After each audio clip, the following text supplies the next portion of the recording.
بد نظری سے برے بھی محفوظ نہیں۔ زنا کے عمل سے بہت سے لوگ بچ جاتے ہیں، چونکہ اس کے لیے بڑے اہتمام کرنے پڑتے ہیں۔ اول تو جس سے زنا کرنا چاہے وہ راضی ہو، دوسرا مناسب موقع و محل میسر ہو، تیسرا انتہائی بھی ہو، ورنہ ڈر لگا رہتا ہے کہ اگر کسی کو اطلاع ہو گئی تو عزت خاک میں مل جائے گی۔ اس لیے شائستہ اور معزز لوگ اس میں کم مبتلا ہوتے ہیں۔ اگر پیشہ ور عورتوں سے زنا کرنا چاہے تو مال پیسہ پانی کی طرح بہانا پڑتا ہے۔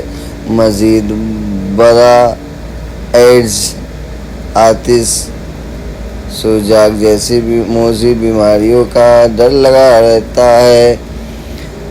برخلاف بد نظری والے گناہ کے کہ اس میں سامان کی ضرورت ہوتی ہے، نہیں اس میں بدنامی کا ڈر ہوتا ہے، کیونکہ اس کی خبر اللہ کو ہے کہ نیت کیسی ہے۔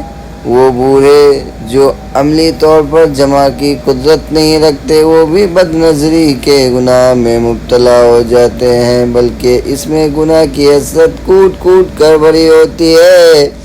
بقول شاعر، جوانی سے زیادہ وقت پیری جوش ہوتا ہے، جوانی سے زیادہ وقت پیری جوش ہوتا ہے، بھڑکتا ہے چراغ صبح جب خاموش ہوتا ہے۔ بعض لوگ کا جسم بوڑھا ہوتا ہے، دل نوجوان ہوتا ہے، وہ ہر وقت جوانی کو یاد کرتے رہتے ہیں۔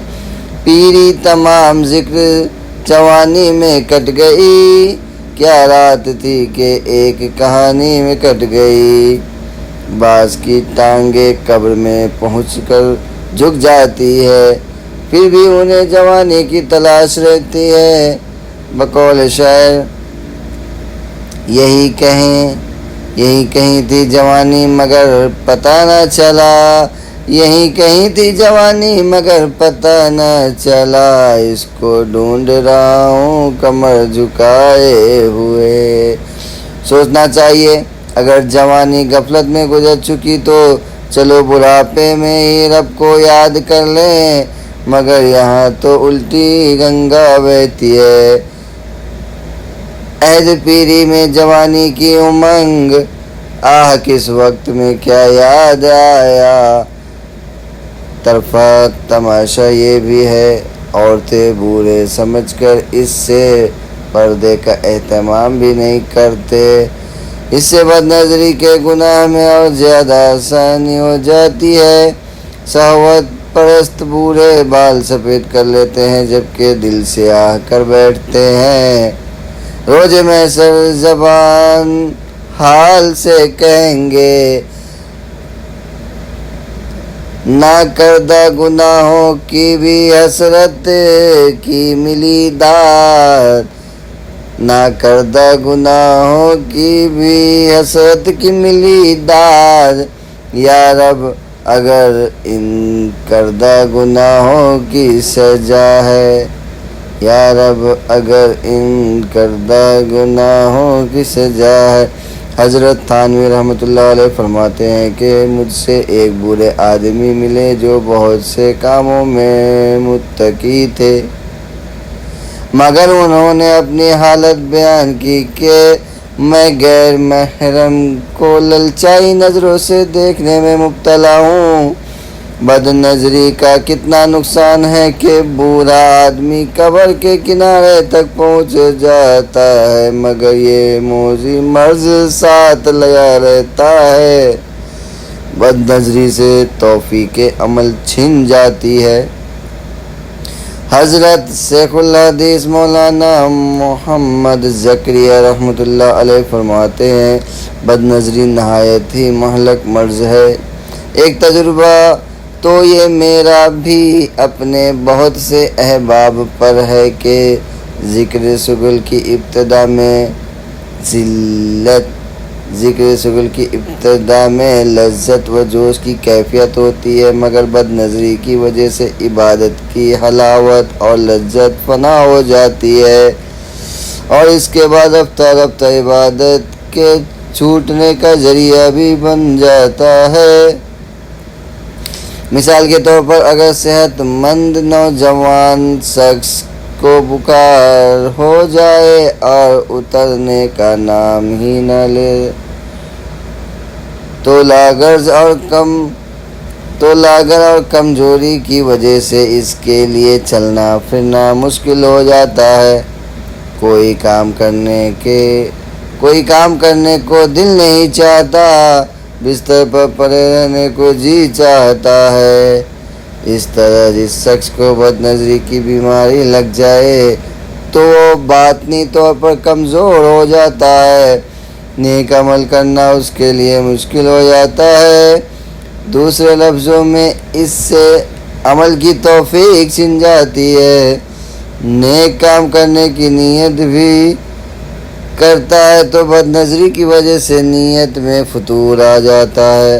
بقول شاعر، تیار تھے نماز کو ہم سن کے ذکر حور، تیار تھے نماز کو ہم سن کے ذکر حور، جلوہ بتوں کا دیکھ کر نیت بدل گئی۔ بد نظری سے قوت حافظہ کمزور ہوتی ہے۔ حضرت مولانا خلیل احمد سہارنپوری رحمۃ اللہ علیہ فرمایا کرتے تھے کہ غیر محرم عورتوں کی طرف یا نوعمر لڑکوں کی طرف صحبت کی نظر ڈالنے سے قوت حافظہ کمزور ہو جاتی ہے۔ اس کی تصدیق کے لیے یہ ثبوت کافی ہے کہ بد نظری کرنے والے حفاظ کو منزل یاد نہیں رہتی، اور جو طلبہ حفظ کر رہے ہوتے ہیں ان کے سبق یاد کرنا مصیبت ہوتا ہے۔ امام شافعی رحمۃ اللہ علیہ نے اپنے استاد وقعی رحمۃ اللہ علیہ سے قوت حافظہ میں کمی کی شکایت کی تو انہوں نے معصیت سے بچنے کی تلقین کی۔ میں نے امام وقعی رحمۃ اللہ علیہ سے اپنے حافظے کی شکایت کی، انہوں نے وصیت کی کہ اے طالب علم گناہوں سے بچ جاؤ، کیونکہ علم اللہ تعالیٰ کا نور ہے اور اللہ تعالیٰ کا نور کسی گنہگار کو نہیں عطا کیا جاتا۔ کالج، یونیورسٹیوں اور مدرسوں کے طلباء اور طالبات کے لیے اس میں عبرت کا درس موجود ہے۔ بد نظری ذلت خواری کا سبب ہے۔ شیخ واسطی رحمۃ اللہ علیہ فرمایا کرتے تھے کہ جب اللہ کسی بندے کی ذلت و خواری چاہتے ہیں تو اسے خوبصورت چہرے دیکھنے کی عادت میں مبتلا کر دیتے ہیں۔ اس سے معلوم ہوا کہ بد نظری ذلت و خواری کا بنیادی سبب بنتی ہے۔ جو خوش نصیب لوگ اپنی نگاہوں کو پست رکھتے ہیں وہ بڑی بڑی آفتوں اور مصیبتوں سے بچے رہتے ہیں۔ بقول میر تقی میر، اس عاشقی میں عزت سادات بھی گئی، اس عاشقی میں عزت سادات بھی گئی۔ مرزا غالب ایک شعر میں کہتے ہیں، عشق سے غالب نکما کر دیا، عشق سے غالب نکما کر دیا، ورنہ ہم بھی آدمی تھے کام کے۔ بد نظری سے برکت ختم ہو جاتی ہے۔ بد نظری کے بد اثرات میں سے ایک یہ بھی ہے کہ انسان کی زندگی میں سے رزق میں سے اور وقت میں سے برکت اٹھا لی جاتی ہے۔ چھوٹے چھوٹے کام بڑے بڑے مسئلے بن جاتے ہیں۔ جس کام کی بھی انسان کو کوشش کرے وہ ادھورا رہ جاتا ہے۔ ظاہر میں لگتا ہے کہ کام ہو جائے گا مگر عین وقت پر ہوتے رہ جاتا ہے اور پریشانی و پشیمانی کا سبب بنتا ہے۔ لوگ سمجھتے ہیں کہ کسی نے کچھ کر دیا، حالانکہ وہ اپنے نفس کی خباثت کی وجہ سے مصیبت میں مبتلا ہوتے ہیں۔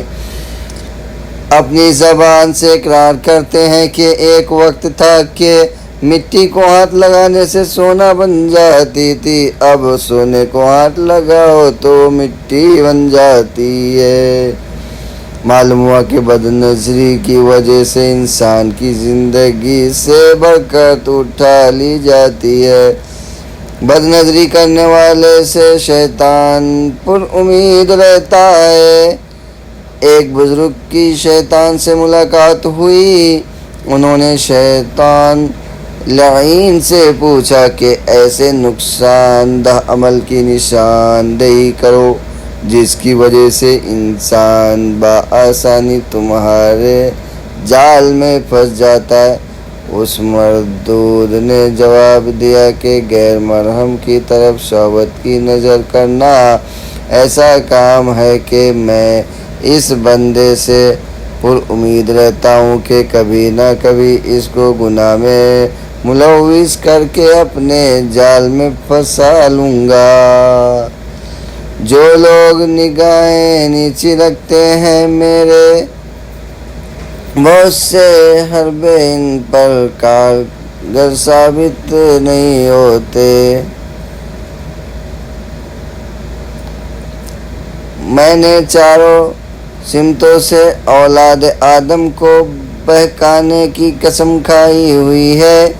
نیچے کی سمت محفوظ سمت ہے۔ جس نے نگاہیں جھکائے رکھے اس نے مجھے نا امید کیے رکھا۔